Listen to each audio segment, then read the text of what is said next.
Today I'm going to talk about the origin of Jesus and where it came from and what it meant originally. To me, Jesus never existed. He's not a person. He's actually an acronym that represents something very beautiful, which is your spirit, which is your God consciousness. So here I have a brief timeline of the story of Jesus and where it originated from. Prior to this timeline, the concept of I am that I am had already existed. And what that means from a manifestation consciousness point of view is whatever you claim to be true for you will be true for you. So if you say I am poor, you will then manifest instances where you're poor. If you say I am rich, you will manifest opportunities and people that will then make you rich.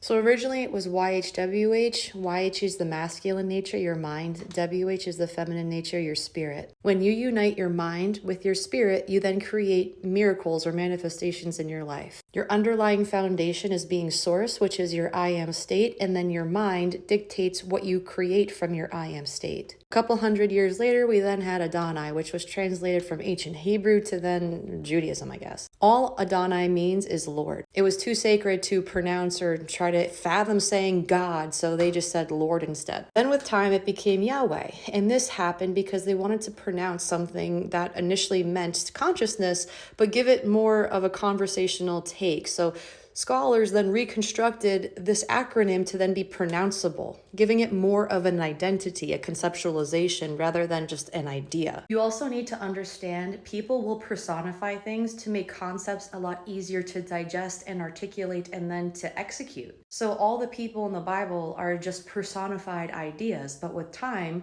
we misconceive what they initially meant and we think these people actually existed, but in actuality, they just represented, again, ideas. Then a couple hundred years later, Yahweh became Yehoshua, which then got shortened down to Yeshua from, is it Aramaic or in Hebrew? Moving forward, the Greeks wanted a way to pronounce this as well, and as we know, languages will change the way alphabets work and pronunciations work, so the closest translation was this, Iosos. Then from Greek, they went to Latin and they translated to this without, I guess, the tilde. And in English, they have a J, which I know in Latin they don't have a J, or English does or something. So when it was translated, it just got turned into Jesus. This is over a course of hundreds of years, a really bad game of telephone that took a concept, a jumble of letters, and turned it into a human being. As a side note as well, notice the sun in the sky, right?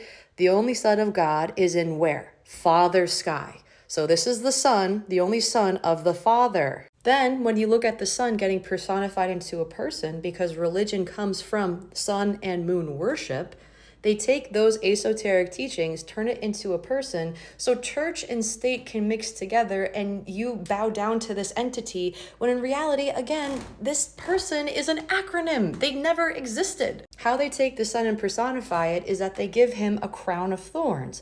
When you wear a genuine crown and flip it on the side, it looks like sun rays, and sun rays tie back to enlightenment. In monarchy, when a king and a queen wear a crown, they have a gold crown because gold is connected to illumination symbolically. And what does the sun do? It illuminates the fucking earth. So when we get that, we see that, oh, illumination is connected to the sun. It's a symbol. Consciousness is symbolically related to the sun. That's why Jesus has to be a sun.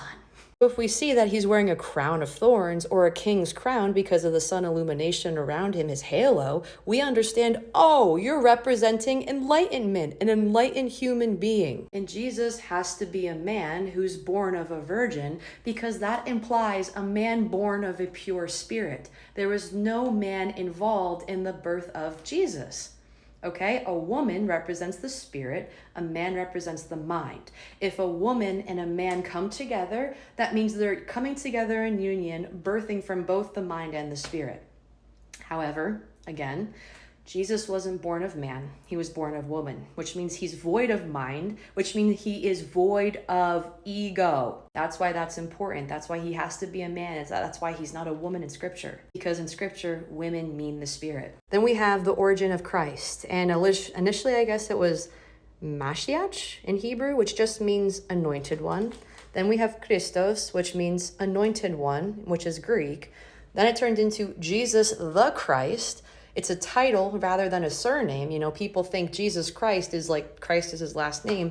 Then we have, oh, it's Christ. It's a human being. That's his last name. He's real. No, it means anointed one. When you understand when you're setting an intention or you're in prayer or you're in meditation, It means you're focusing on an idea. Typically, when you're praying, when you're meditating, and you're focusing on an idea, what you want to happen is something positive. So that is no different than manifesting something, because you're focusing your attention to create an experience that's favorable to you. As an example, I want someone to heal in my life. Please, God, heal him. This is me praying, but I don't have my other hand because I'm recording. That is setting an intention. That is praying. That is trying to manifest a reality you want to experience. Prayer and manifestation are the same thing. And when you pray, oil runs down your spine, because when you are in meditation, that's when you're anointed. The holy oil from, I believe, your pineal gland will go down your spine or your chimney to then go back up. You also have colostrum going down your spine, I believe, from your pituitary gland, which is where we get Santa Claus. Because what Santa Claustrum is doing is bringing enlightenment to you, which is your gift. It's going throughout your body to become your genuine lived experience in the 3D. This person never existed. This person is a personified potential of what you can do in your reality. You have light in you because you have a spirit in you. And when you live from your light or your enlightenment, you become illuminated. In the book of Matthew, it says, when your eye be single, your body will fill with light. Because now you're focusing on this eye and not these two. You're not relying on what you're seeing. You're relying on what you imagine and want to create in your physical plane, which is being just like Christ, which is being just like Jesus. He had performed miracles. Miracles are the same as manifestation. Jesus isn't coming back to save you. You come back to save yourself from the hell you've created, because your thoughts create reality. And then when you become conscious of that, you become your own salvation. You become the Messiah. And then you're born again.